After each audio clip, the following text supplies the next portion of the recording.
दोस्तों, नवरात्रि का महापर्व बहुत ही शुभ और मंगलकारी माना जाता है।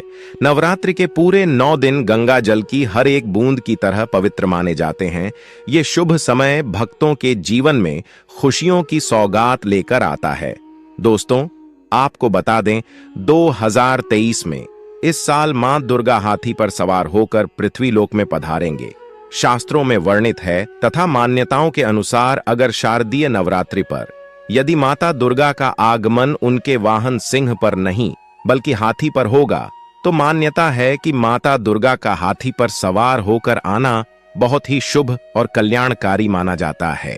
जीवन सुखमय हो जाता है, भक्ति का भरपूर लाभ भक्त जनों को मिलता है। दोस्तों, इस बार नवरात्रि पूरे 9 दिनों तक मनाई जाएगी, न एक भी दिन कम न ज्यादा, पूरे 9 दिनों तक मनाई जाएगी। मां शेरावाली की विशेष रूप से पूजा आराधना की जाएगी। शारदीय नवरात्रि का महापर्व इस बार 2023 में 15 अक्टूबर दिन रविवार से शुरू होकर 23 अक्टूबर सोमवार के दिन समाप्त होंगे। ऐसे में शारदीय नवरात्रि पर माता दुर्गा की कृपा पाने के लिए कलश स्थापना का शुभ मुहूर्त है 15 अक्टूबर को दिन में 11:44 से दोपहर 12:30 तक। कलश स्थापना का शुभ मुहूर्त रहेगा। महाव्रत में की गई पूजा बहुत ही शुभ मानी जाती है। इससे समस्त देवी देवताओं की कृपा प्राप्त होती है और पूजा पाठ का फल कई लाख गुना प्राप्त होता है। ऐसे में जो व्यक्ति नवरात्र आने से पहले घर से ये चीजें बाहर कर देता है, तो उसके घर में मां वैष्णो का होगा आगमन, माता लक्ष्मी का होगा वास, मां शेरावाली आपकी झोली खुशियों से भर देंगे। इसीलिए नवरात्र आने से पहले घर से ये चीजें फौरन हटा दें। दोस्तों, आज हम कुछ ऐसे ही गलतियों के बारे में जानेंगे जो अगर आपके घर में भी होती है तो माता लक्ष्मी कभी नहीं करती। ऐसे घर में प्रवेश, फिर चाहे आप कितने ही पूजा पाठ कर लो, माता लक्ष्मी ऐसे घर में कभी नहीं आती। ऐसे घर से देवी देवता भी हमेशा रहते हैं नाराज। दोस्तों, पूरी जानकारी को देखने के लिए इस वीडियो को अंत तक जरूर देखें। सच्ची श्रद्धा से कमेंट बॉक्स में लिखें जय मां लक्ष्मी। मां लक्ष्मी के लिए एक लाइक तो बनता है। दोस्तों, सबसे पहले नवरात्रि के पहले ही मंदिर की अच्छी तरह से साफ सफाई कर लें। मंदिर के अंदर अगर पुरानी मालाएं हैं, टूटी फूटी मूर्तियां हैं, उसके साथ ही खाली माचिस की डिब्बी रखे हुए हैं, तो उन्हें बाहर फेंक दें तथा खंडित मूर्ति को किसी नदी में प्रवाहित कर दें। घर में छोटे बच्चों को नवरात्रि का व्रत नहीं रखना चाहिए। इससे उनकी जान को खतरा हो सकता है, क्योंकि इस व्रत में शरीर को अधिक शक्ति की जरूरत होती है। माता शेरावाली की तस्वीर अगर कांच के फ्रेम की है और वह हल्की सी भी अगर टूटी हुई हो, तो ऐसी कांच को बदलवा लें या ऐसी तस्वीर को जल में विसर्जित कर दें। टूटी मूर्ति की पूजा करने से, टूटी तस्वीर की पूजा करने से आपकी श्रद्धा, भक्ति व्रत आदि सब टूट जाता है, आपका व्रत खंडित हो जाता है। दोस्तों, नवरात्रि के 9 दिन बहुत ही पवित्र होते हैं। नवरात्रि के 9 दिनों घर को साफ सुथरा और पवित्र रखना अति आवश्यक है। इसीलिए नवरात्रि के 9 दिनों में ब्रह्मचर्य का पालन किया जाता है और तामसिक भोजन ग्रहण नहीं किया जाता। नवरात्रि के 9 दिनों में माता रानी के भक्तों को प्याज, लहसुन, मांस, मदिरा और अंडे से दूर रहना चाहिए। अधिकतर भक्त नियम का पालन भी करते हैं, लेकिन वह एक गलती कर बैठते हैं। वो नवरात्रि के 9 दिनों में अपने घर इन अपवित्र चीजों को रख लेते हैं। ऐसा भूलकर भी नहीं करना चाहिए। भागवत पुराण के अनुसार नवरात्रि के 9 दिनों तक माता रानी अपने भक्तों के घर में वास करती है। अगर आप भी चाहते हैं कि माता रानी आपके घर में वास करें, तो आप अपने घर के वातावरण को पवित्र रखें और नवरात्रि शुरू होने से पहले ही अपने घर से प्याज, लहसुन, मीट, अंडा और मदिरा को बाहर निकाल दें। अपने घर को साफ रखें। इन वस्तुओं को घर से बाहर निकालने के बाद अपने घर में गंगा जल का छिड़काव अवश्य करें। भगवत गीता में भगवान कृष्ण कहते हैं, बगैर गंगा जल छिड़काव कोई भी मंगल कार्य सफल नहीं माना जाता। गंगा जल का छिड़काव स्वयं भगवत गीता में श्री कृष्ण ने बताया था। अगर आपके घर में गंगा जल न हो तो मार्केट से गौमूत्र ला सकते हैं और गौमूत्र लाकर आप गौमूत्र का अपने घर में छिड़काव करें। बस थोड़ा सा पानी में डाल लें, इससे आपके घर का वातावरण पवित्र हो जाएगा। घर में मौजूद नकारात्मक ऊर्जा भी नष्ट हो जाएगी और जिस घर में वातावरण पवित्र होता है और नकारात्मक ऊर्जा नहीं होती, वह माता रानी का वास सदैव होता है। नवरात्रि के पहले आप अपने पूरे घर की अच्छी तरह से साफ सफाई कर लें।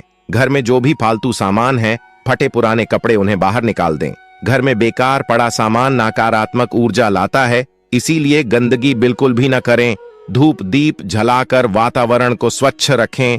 दोस्त, माता के आगमन के लिए घर का दरवाजा जरूर सजाना चाहिए। इससे माता आकर्षित होती है और घर के द्वार में प्रवेश करती है मां के आगमन के लिए। द्वार को फूलों से सजाना। दोस्तों, कई लोग ऐसे हैं जो माता रानी की चौकी कागज बिछाकर बनाते हैं, जो कि बिल्कुल गलत माना गया है। माता की चौकी के लिए आप नीचे लाल कपड़ा बिछाएं। काला कपड़ा और सफेद कपड़ा भूलकर भी नहीं बिछाना चाहिए। ध्यान रखें, कपड़ा फटा भी नहीं होना चाहिए।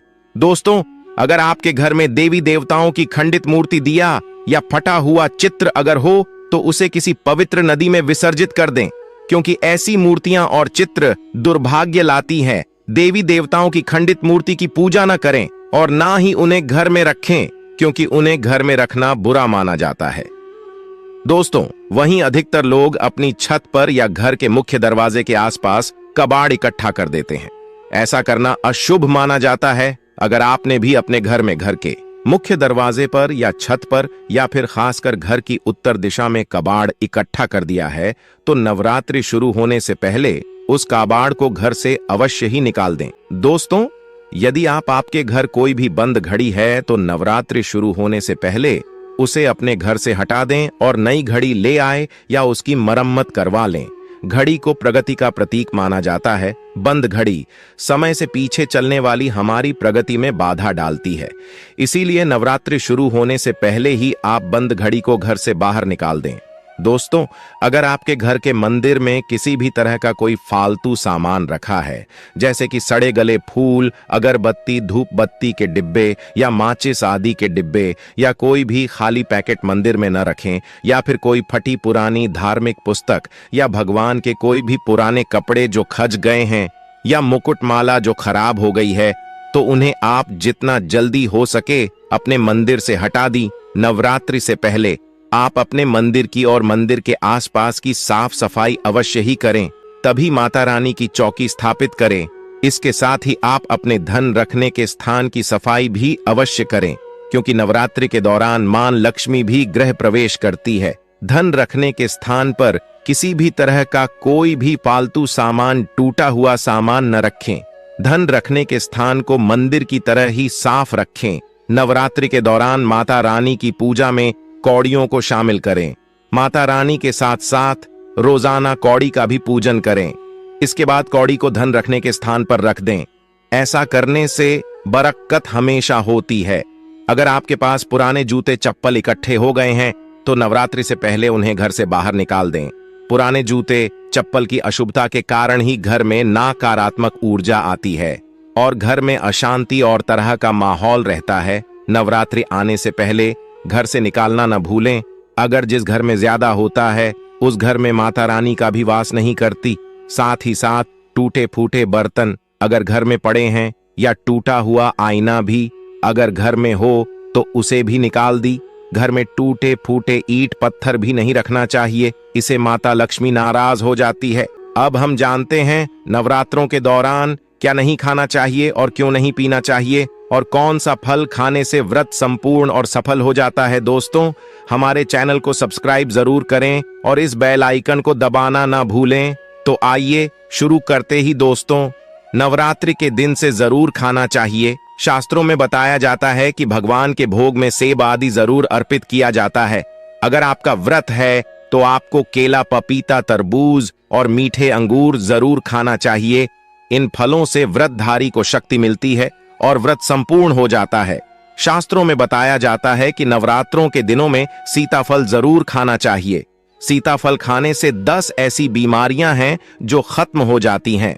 माना जाता है कि नवरात्रों के दिनों में सीताफल का घर में प्रवेश होना बड़ा ही शुभ माना गया है। सीताफल खाने से नवरात्रि का व्रत सफल हो जाता है, क्योंकि इसमें माता सीता का आशीर्वाद मिला हुआ होता है। नवरात्रि के दौरान सीताफल खाता उसे दुखों का सामना नहीं करना पड़ता। सीताफल आपको जरूर खाना चाहिए। दोस्तों, नवरात्रि के 9 दिन शक्तिमान दुर्गा को समर्पित होते हैं। नवरात्रि के 9 दिन माता रानी के 9 अलग अलग स्वरूपों का पूजन किया जाता है। नवरात्रि के 9 दिनों में माता रानी को अलग अलग स्वरूप के हिसाब से अलग अलग अलग अलग भोग अर्पित किए जाते हैं। लेकिन क्या आप जानते हैं, कुछ ऐसी वस्तु हैं जिन्हें नवरात्रि के दौरान भूल कर भी माता रानी को अर्पित नहीं करना चाहिए। अगर इन वस्तुओं को आप गलती से भी माता रानी को अर्पित कर देते हैं तो आपको व्रत और पूजन का पूर्ण लाभ नहीं होगा। इसीलिए माता रानी की कृपा प्राप्त करने के लिए आपको यह जानना अति आवश्यक है कि वह कौन सी ऐसी वस्तु है जो माता रानी के पूजन में भूल कर भी इस्तेमाल नहीं करना चाहिए। तो आइए मां का जयकारा लगाते हुए वीडियो को शुरू करते हैं दोस्तों। नंबर 1, नवरात्रि के दौरान शादीशुदा महिलाओं को सफेद कपड़े पहनकर पूजा पाठ नहीं करना चाहिए। साथ ही साथ काले कपड़े भी नहीं पहनना चाहिए, इससे पूजा व्रत आदि खंडित हो जाती है। माता की चौकी जब आप लगाएं तो उसके नीचे कागज नहीं लगाना चाहिए। माता की चौकी हमेशा लाल कपड़ा बिछाकर ही बनाना चाहिए। हमेशा याद रहे, नवरात्रों के इन 9 दिनों तक व्रतधारी को अपना आसन चौकी के आगे ही लगाना चाहिए और मंदिर को नवरात्रों के दौरान अकेला नहीं छोड़ा जाता। बहुत ही अशुभ माना जाता है। इससे दुर्गा माता नाराज हो जाती है और हमेशा के लिए चली जाती है। दोस्तों, नंबर 2, नारियल। हिंदू धर्म में नारियल को समृद्धि, धन, श्रद्धा और सम्मान का सूचक माना जाता है। नारियल को श्रीफल भी कहा जाता है। नारियल को सुख समृद्धि में वृद्धि करने वाला माना जाता है। नारियल का हर मांगलिक कार्य में विशेष महत्व होता है। जैसे कि आप सभी जानते हैं कि माता रानी के कई मंदिरों में नारियल से बलि भी दी जाती है और माता रानी के पूजन में नारियल का इस्तेमाल हम सभी करते हैं। खासकर कलश की स्थापना नारियल रखकर ही की जाती है। माता रानी के पूजन में हम नारियल इस्तेमाल करते समय कुछ गलतियां कर बैठते हैं दोस्तों।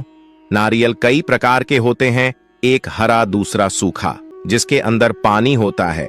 जिस नारियल के अंदर पानी होता है, माता रानी के पूजन में सदैव पानी वाला और जटा वाला नारियल ही इस्तेमाल करें। नारियल का पूर्ण होना चाहिए।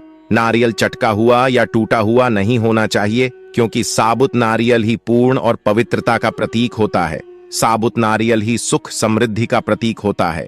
साबुत नारियल को ही श्रीफल यानी कि मां लक्ष्मी का फल कहा जाता है।